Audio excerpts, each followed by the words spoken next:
নমস্কার দর্শকবৃন্দ, আমি অ্যাস্ট্রোলজার ডক্টর আরশাদী রায়সাদী। দেখুন দর্শকবৃন্দ, এই মুহূর্তে একটা ভোটের আবহাওয়া চলছে।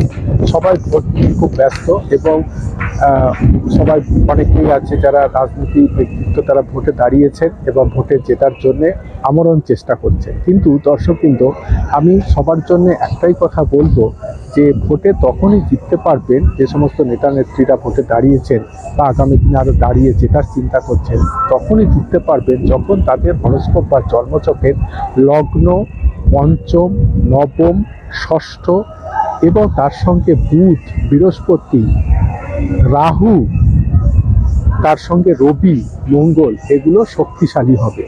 এই ঘরগুলো এবং এই গ্রহগুলো শক্তিশালী হলে তবে কিন্তু ভালো নেতামন্ত্রী হওয়া যায়, ভোটে জেতা যায়। অতএব আমার সঙ্গে যোগাযোগ করবেন, হরোস্কোপটাকে একবার দেখাবেন, আমি বিচার করে ঠিক প্রতিকার করে দেবো। গ্রহরত্ন